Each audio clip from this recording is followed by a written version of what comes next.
Shalom, shalom. Kwam Yasha'Allah.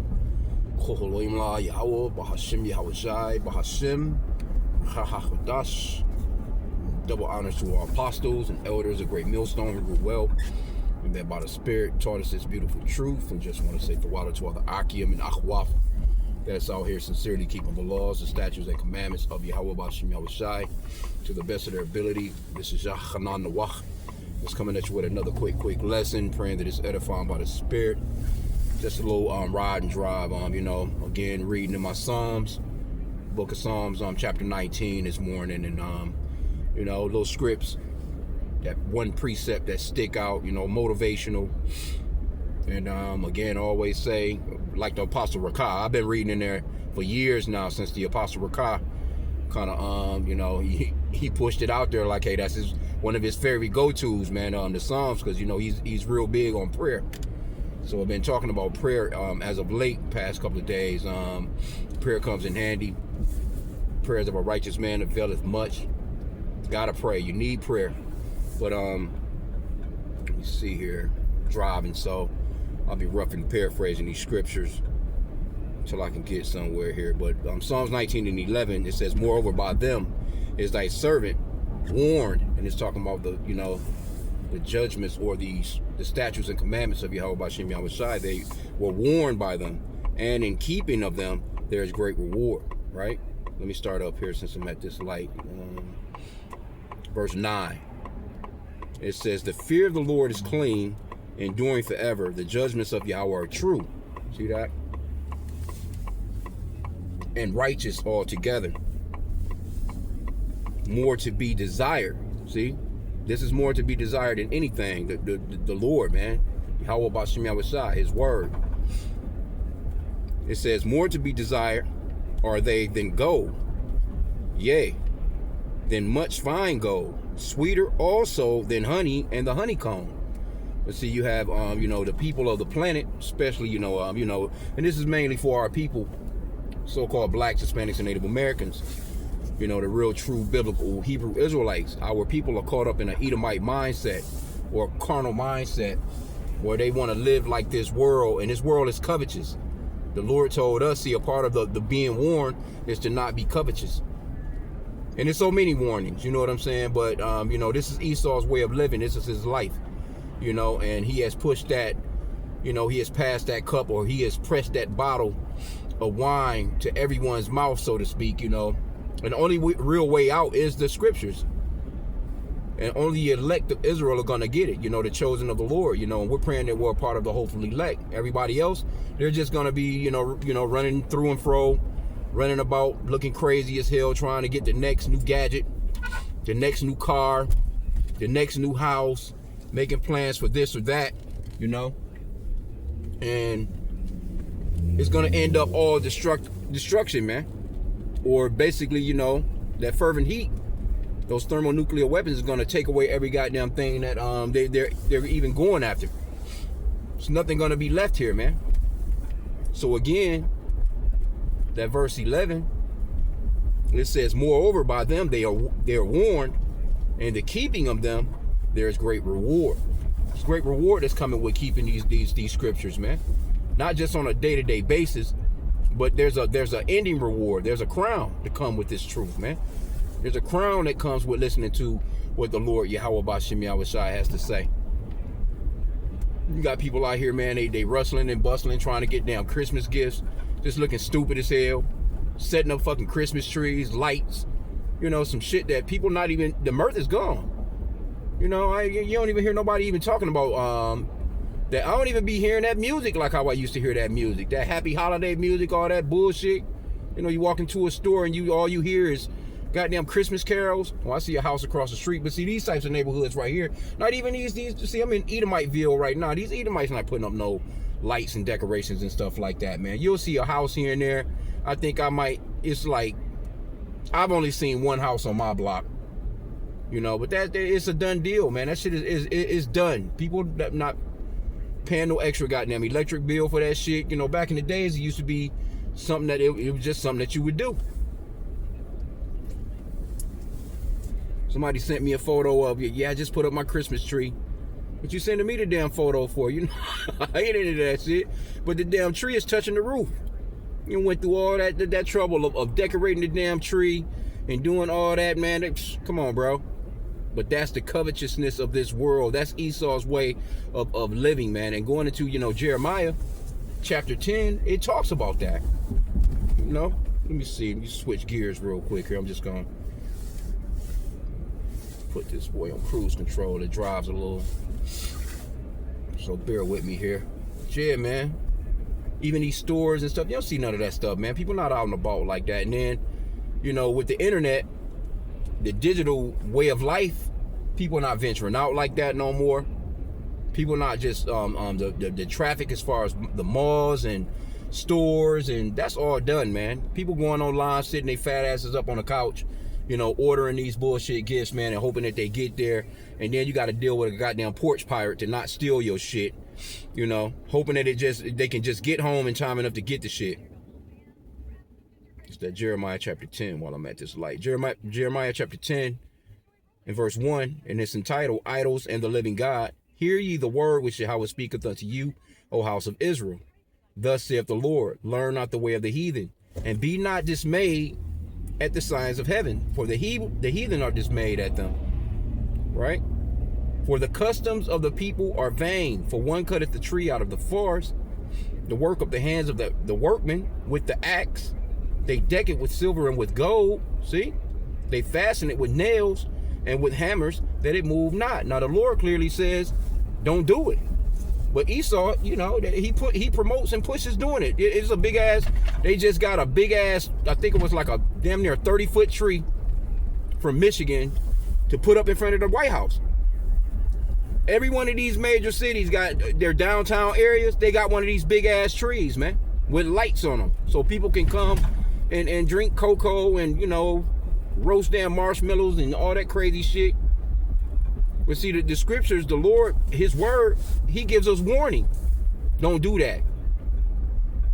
That's idol worship. You know what I'm saying? I'm a jealous power. The Lord will destroy you about stuff like that. When you think it'd be so many damn house fires. Here you go, you trying to keep the damn some idolatrous ass holiday and burn your damn house down. And sometimes the people don't make it out. The damn kids, you hear these sad ass stories every year of the kids, you know what I'm saying, not making it out of the house. The cat was in there, the dog was in there, the damn gifts got burnt up, But the Lord, he gave us warning. Let me go back to that. Psalms 19 and 11 again.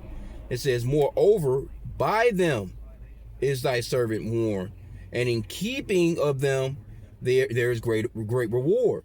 See, you're warned by it, and keeping them is great reward, man. Because see, we don't see the whole thing of it. We can't see everything like how the Lord sees it, but we have to have faith in what he told us is true and real. And if we do what he said to do, then you can avoid the bullshit, man. You can avoid the bullshit. Because if you ignore it, you're going to run right into the bullshit, and it's going to catch you by surprise. That's why, the scriptures talks about suddenly, calamity striketh suddenly, matter of fact, that's Proverbs, where it talks about the Lord will laugh at your ass, man, after you've been told. Taking a little slower route, so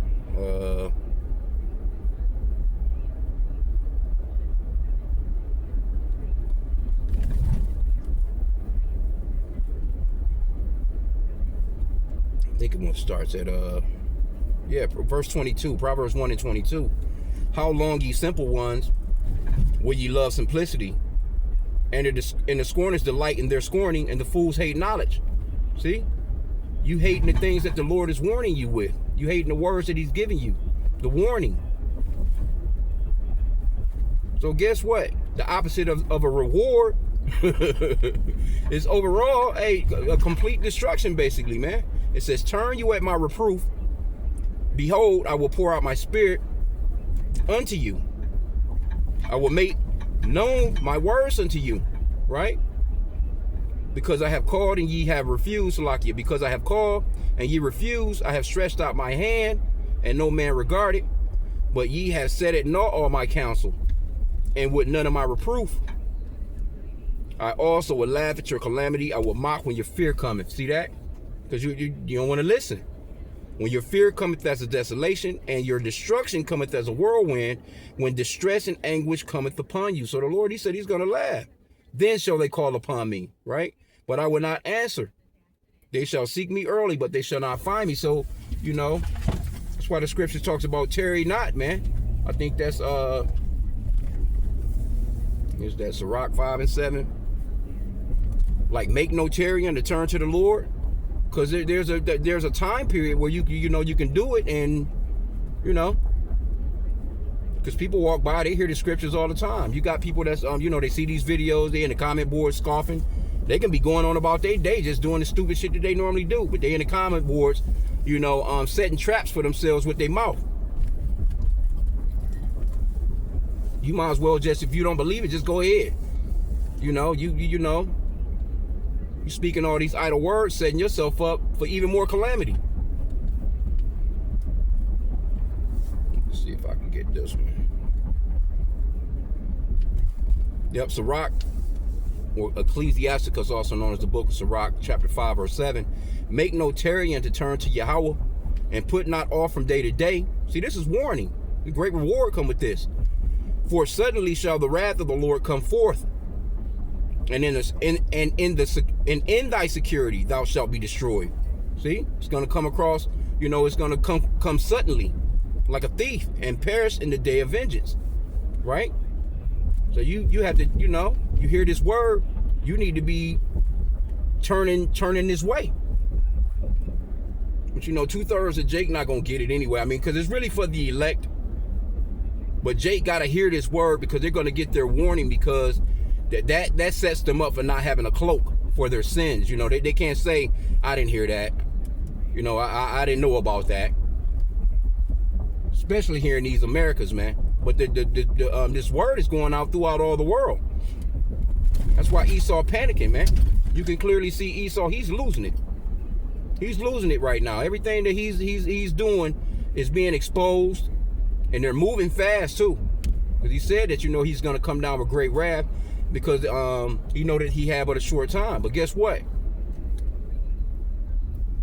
Those of us that have the words, the warning, and that keep what the Yahweh Bashim Yahushua said, there's going to come a great reward with that, man. And, prayerfully, we're part of the hopefully elect, But again, I'm at this light. Let me get Sirach 5 and 7 again. It says, make no tarrying to turn to the Lord. And that word tarrying means don't be waiting. Don't be bullshitting around, basically. And put not off from day to day. I'll get at it next week. I'll be, I'll chop it up with you tomorrow. I'll chop it. No way. You don't know what's going to happen in the next 24 hours, man. None of us do. Right? It says, for suddenly shall the wrath of the Lord come forth. Suddenly. When all of a sudden, it's just like, it's just something that just, it just happens. It's nothing you never see suddenly. Overall, you never see it coming, basically. So when the Lord's wrath comes, it's just gonna catch everybody off guard. That don't, that's not into this truth. That's not a part of the elect. And it's gonna, these damn heathen, they gonna get the business anyway, especially these American ones. But this is going out to you so-called blacks, Hispanics, and Native Americans, man. You have to wake up. Come to Yahweh Bashim Yahushua while you have that opportunity to. Matter of fact, that's I think that's Isaiah 55. Oh no, Salak, let me finish this up though. I didn't finish that up. I kind of came out of it. 5 and 7 again. It says, make no tarrying to turn to Yahweh, and put not off from day to day. For suddenly shall the wrath of the Lord come forth, and in thy security thou shalt be destroyed, and perish in the day of vengeance. Like, you don't want no parts of that, man. You don't want no parts of what the Lord is about to bring to this planet like that, man. But I think that's Isaiah.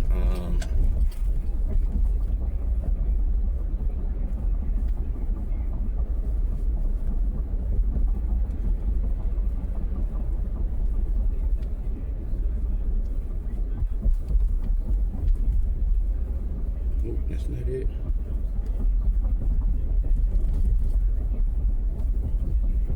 Oh, yeah, it is.